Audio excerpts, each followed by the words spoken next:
श्रीराम समर्थ. श्री गणेशाला, शारदेला, समर्थ सद्गुरूंना, सुतांना, सनकादिकांना, शुकाचार्यांना वंदन करून क्षणभर नामस्मरण करू. श्रीमद भागवत सारामृत कथेचे श्रवण करू. ओम नमो भगवते वासुदेवाय. ओम नमो भगवते वासुदेवाय. ओम नमो भगवते वासुदेवाय. ओम नमो भगवते वासुदेवाय. ओम नमो भगवते वासुदेवाय. गोपाल कृष्ण भगवान की जय. सच्चिदानंद रूपाय विश्वोत्पत्त्यादि हेतवे तापत्रय विनाशाय श्रीकृष्णाय वयं नमः. श्रोते हो, नमस्कार. शुकाचार्य म्हणतात, राजा भगवान गोपाल कृष्णाची स्वारी उद्धवाला सांगतीये. उद्धवा, यावत् सर्वेषु भूतेषु मद्भावो नोपजायते तावदेवमुपासीत वाङ्मनः कायवृत्तिभिः. जोपर्यंत सर्व प्राण्यांच्या ठिकाणी माझी भावना निर्माण होत नाही, सर्व प्राण्यांमध्ये मी भगवान व्याप्त आहे ही भावना भक्ताची होत नाही, तोपर्यंत अशा प्रकारे मन, वाणी आणि शरीराच्या सर्व कर्मांनी माझी उपासना करीत राहावं. उपासना तोपर्यंत सुरू पाहिजे जोपर्यंत वृत्ती बदलत नाही. अर्थात वृत्ती बदलल्यानंतर सुद्धा उपासना सांगितलीच आहे, पण मन, वाणी आणि शरीर या तिन्हींनी उपासना करत राहावी. जोपर्यंत समदृष्टी होत नाही तोपर्यंत. उद्धवा, सर्वं ब्रह्मात्मकं तस्य विद्ययात्ममनीषया. जेव्हा अशा प्रकारे सगळीकडे ईश्वर दृष्टी केली जाते, तेव्हा थोड्याच दिवसात त्याला ज्ञान होऊन सर्व काही ब्रह्मस्वरूप दिसायला लागतं. अशी दृष्टी झाल्यावर सगळे संशय आपोआप नाहीसे होतात. अशा प्रकारे माझा साक्षात्कार करून तो भक्त संसारातून विरक्त होतो, संसारातून मुक्त होतो.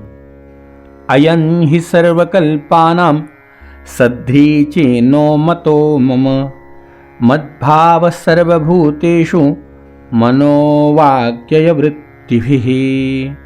माझ्या प्राप्तीच्या सर्व साधनांमध्ये सर्वात श्रेष्ठ साधन मी हेच मानतो उद्धवा, की सर्व चराचरात मन, वाणी आणि शरीराच्या सर्व वृत्तींनी माझीच भावना करावी. सर्वत्र मी व्याप्त आहे ही भावना सर्वात श्रेष्ठ साधन भगवत प्राप्तीचं. उद्धवा, या भागवत धर्माची एकदा सुरुवात केल्यानंतर कोणतेही विघ्न आले तरी त्यात जराही उणीव राहत नाही. कारण हा धर्म निष्काम आणि निर्गुण असल्यामुळे मी तो सर्वोत्तम ठरवलाय. उद्धवा, इतकंच काय, यो यो मयि परे धर्म कल्पते निष्फलाय चेत. भय, शोक यामुळे उत्पन्न होणारी पळणे, रडणे अशी निरर्थक कामे सुद्धा निष्काम भावनेने मला परमात्म्याला समर्पित केली असता ती सुद्धा धर्म ठरतात. असत्य आणि नाशवंत शरीराने सत्य आणि अमृत स्वरूप अशा मला परमात्म्याला प्राप्त करून घेणे हाच बुद्धिमंतांचा विवेक आणि हेच आत्मज्ञान्यांचे ज्ञान आहे. ब्रह्मविद्येचे हे संपूर्ण रहस्य मी थोडक्यात तसंच विस्तारपूर्वक तुला सांगितलं. हे रहस्य देवांना सुद्धा मिळणं अतिशय अवघड आहे. ज्या सुस्पष्ट आणि तर्कशुद्ध रीतीने ज्ञानाचे वर्णन मी वारंवार तुला सांगितले, त्याचे मर्म तो जाणतो. त्याच्या अंतःकरणातील संशय नाहीसा होऊन तो मुक्त होतो. तुझ्या प्रश्नांची मी उत्तम रीतीने उत्तरं दिली आहेत. जो ही प्रश्नोत्तरे विचारपूर्वक आत्मसात करील उद्धवा, तो वेदांचेही परमरहस्य असलेले सनातन परब्रह्म प्राप्त करून घेईल हे तत्व ज्यांना कळाले. उद्धवा, य एतन्मम भक्तेषु संपदद्यात् सुपुष्फलम् तस्याहं ब्रह्मदायस्य ददात्मात्मानमात्मना. जो हे सनातन तत्व माझ्या भक्तांना उत्तम रीतीने सांगेल, त्या ज्ञानदात्याला सुद्धा मी माझे स्वरूप देऊन टाकतो. मंडळी, म्हणूनच जे जे आपणास ठावे ते ते इतरा शिकवावे, शहाणे करोनी सोडावे सकल जन. भगवान सांगतायत, आपण ऐकतोय. उद्या आपणही अनेकांना हे ज्ञान जर सांगितलं तर भगवत कृपेला आपणही पात्र निश्चित ठरणार आहोत. उद्धवा, जो आमचा हा परमपवित्र संवाद उत्तम रीतीने दररोज वाचील आणि दुसऱ्यांना या ज्ञानदीपाने माझे दर्शन घडवील, तो सुद्धा पवित्र होईल. जो कोणी एकाग्र चित्ताने हे नित्य श्रद्धापूर्वक ऐकेल, त्याला माझी परमभक्ती प्राप्त होईल आणि तो कर्मबंधनातून मुक्त होईल. हे उद्धवा, ब्रह्म्याचे स्वरूप तू चांगल्या रीतीने समजून घेतले ना, आणि तुझ्या चित्तातील मोह शोक दूर झालेत ना, हे ज्ञान तू दांभिक, नास्तिक, लबाड, श्रद्धा नसलेल्या भक्तिहीन आणि उद्धट पुरुषाला कधीही सांगू नको. जो या दोषांपासून मुक्त असेल, जो तत्वज्ञानी लोकांचा भक्त असेल, प्रेमळ असेल, साधू असेल आणि पवित्र आचरणाचा असेल, त्यालाच हा संवाद सांग. माझ्याबद्दल भक्ती असणाऱ्या स्त्री क्षुद्रांनाही हे ज्ञान झालं पाहिजे. ज्ञाने कर्मणि योगे च वार्तायाम दंडधारणे. अमृतपान केल्यावर जसं काहीही पिण्यासारखे शिल्लक राहत नाही, त्याचप्रमाणे हे जाणून घेतल्यावर जिज्ञासूला आणखी काही जाणून घ्यायचंय असं अजिबात शिल्लक राहत नाही. उद्धवा, मनुष्याला ज्ञान, कर्म, योग, व्यापार आणि राजनीती यांपासून ज्या चतुर्विध पुरुषार्थांची प्राप्ती होते, ते सर्व तुझ्यासारख्या अनन्य भक्तांसाठी मीच आहे. मनुष्य जेव्हा सगळे कर्म टाकून फक्त मला म्हणजे भगवंताला शरण येतो, तेव्हा तो भगवंताला अतिशय प्रिय होतो. त्यावेळी त्याला काय देऊ आणि काय नको अशी माझी मनाची अवस्था होती. मग मी त्याला अमृतत्व प्राप्त करून देतो आणि तो ब्रह्मस्वरूप होतो. श्रोते हो, शुकाचार्य राजा परीक्षितीला म्हणतात, राजा, भगवान श्रीकृष्णांचा उपदेश ऐकून ज्याला योग मार्ग कळाला, अशा उद्धवाच्या डोळ्यातून घळघळ घळघळ प्रेमाश्रू वाहायला लागले. प्रेमभावाने त्याचा गळा दाटून आला. हात जोडून तो स्तब्ध उभा राहिला. त्याच्याने काहीही बोलवेना. राजा प्रेमावेगाने द्रवलेले चित्त त्याने धैर्यपूर्वक आवरले.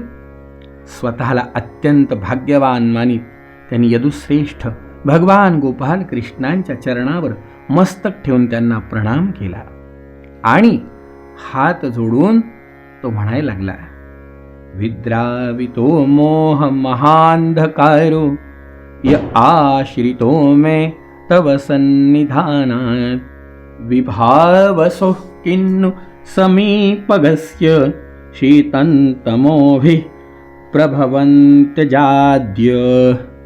उद्धवानी हात जोडले. हात जोडून उद्धवांची स्वारी म्हणतीये, प्रभो, आपण माया आणि ब्रह्मदेव यांचेही मूळ कारण आहात. मी ज्या महान मोहरूपी अंधकारात सापडलो होतो, तो अंधकार तुमच्या सानिध्यात कुठल्या कुठे पळून गेला. जो अग्नीजवळ जातो त्याला थंडी, अंधार यांचं भय शिल्लक राहत नाही. माझी अवस्था अशीच आहे. दयाळू अशा आपण मला आपल्या सेवकाला विज्ञानरूपी दिवा पुन्हा दिला. आपले उपकार जाणणारा कोण बरं आपले चरणकमल सोडून दुसऱ्याला शरण जाईल. आपणच आपल्या मायेने सृष्टीची वृद्धी करण्यासाठी मला अगोदर दाशार्ह, वृष्णी, अंधक आणि सात्वतवंशी यादवांशी दृढ स्नेहपाशांनी बांधलं होतं आणि आज आपणच आत्मबोधाच्या तीक्ष्ण तलवारीने ते पाश तोडून टाकले.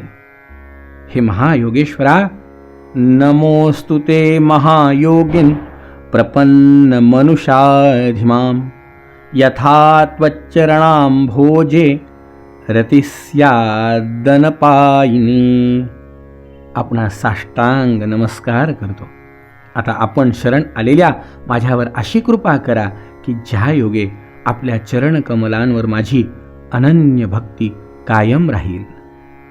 शुकाचार्य म्हणतात, राजा जेव्हा हात जोडून उद्धवांची स्वारी असं म्हणाली तेव्हा भगवान म्हणाले, उद्धवा, माझ्या आज्ञेने तू आता माझ्या बद्रिकाश्रमामध्ये जा. तिथे माझ्या चरणकमलांचे तीर्थ असलेल्या अलकनंदेचे स्नान पान केले असता तू पवित्र होशील. अलकनंदेच्या दर्शनाने तुझे सारे पाप नाहीसे होईल. उद्धवा, तू तिथे वल्कल घाल, वनातील कंदमुळं फळं खा आणि कोणतीही उपेक्षा न करता आत्मानंदामध्ये राहा. थंडी, ऊन, सुख, दुःख आदी द्वंद्व सहन कर. सदा चरणानी इंद्रिय ताब्यात ठेव. चित्त शांत, बुद्धी स्थिर ठेव आणि माझे स्वरूप, ज्ञान आणि अनुभव यामध्ये डुंबून राहा. मी तुला जो उपदेश केलाय त्याचा एकांतात विचारपूर्वक अनुभव घेत राहा. आपली वाणी आणि चित्त माझ्या ठिकाणी स्थिर कर आणि मी सांगितलेल्या भागवत धर्मांमध्ये रममान हो. शेवटी तू त्रिगुणांमुळे मिळणाऱ्या गती पार करून त्यांच्याही पलीकडे असणाऱ्या मला प्राप्त करशील, मला येऊन मिळशील. पण तुला सत्व, रज, तम या 3 गुणांनी निर्माण होणाऱ्या गतींपासून पलीकडे जायचंय. शुकाचार्य म्हणतात, ज्यांचे ज्ञान संसार भ्रम दूर करते त्या गोपाल कृष्णांनी उद्धवाला असा उपदेश केला. राजा, तेव्हा त्यांना प्रदक्षिणा घातली आणि त्यांच्या चरणांवर मस्तक ठेवलं.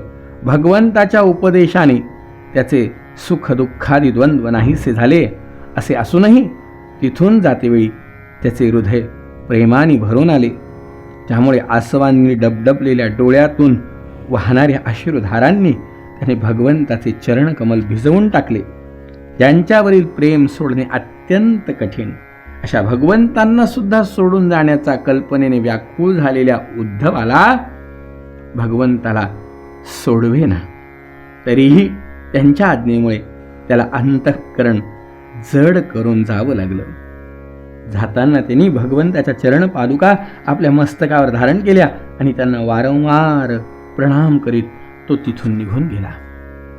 भगवंताच्या परमप्रेमी भक्त उद्धव हृदयामध्ये त्यांना धारण करून बद्रिका आश्रमामध्ये पोहोचला आणि तिथे त्यांनी जगताचे एकमेव बंधू भगवान श्रीकृष्ण यांच्या उपदेशानुसार तपोमय जीवन व्यतीत करून त्यांचे स्वरूप प्राप्त करून घेतले. योगेश्वर सुद्धा ज्यांच्या चरणांच्या सेवेत रत असतात अशा श्रीकृष्णांनी भगवत भक्त उद्धवाला आनंद सागराचे सार असे ज्ञानामृत सांगितले. जो श्रद्धेने त्याचे थोडेही सेवन करतो तो तर मुक्तच होतो. शुकाचार्य म्हणतात, राजा, शिवाय त्याच्या संगतीने आणखीही जग मुक्त होतं. भ्रमर ज्याप्रमाणे फुलांचे सार असलेला मध एकत्र करतो, भवभयमपहंतु ज्ञान विज्ञान सारम निगमकृदुपजव्ये भृंगवद्वेदसारम अमृतमुदधितश्चात् पाययद्भृत्यवरेगान् पुरुषं वृषभमाद्यं कृष्णसंज्ञं नमोऽस्मिन्. भ्रमर ज्याप्रमाणे फुलांचे सार असलेला मध एकत्र करतो त्याचप्रमाणे वेद प्रकट करणाऱ्या श्रीकृष्णांनी भक्तांना संसारातून मुक्त करण्यासाठी हे वेदांचं सार असलेले श्रेष्ठ ज्ञान विज्ञान सांगितले. तसेच समुद्रातून अमृत काढून जरारुगादी भय दूर करण्यासाठी ते भक्तांना पाजले. अशा श्रीकृष्ण नाव असणाऱ्या श्रेष्ठ आदिपुरुषांना आपण अखंड वंदन करूया. शुकाचार्य राजा परीक्षितीला म्हणतायत, राजा, भगवंताचं हे अमोघ ज्ञान उद्धवाने ऐकलं. उद्धवाचा उद्धार झाला. आपल्यालाही आपला उद्धार करून घ्यायचा आहे. पुढे उद्धवाची स्वारी बद्रिकाश्रमाला गेल्यावर काय घडलं ऐकूया उद्याच्या भागामध्ये. जय जय रघुवीर समर्थ.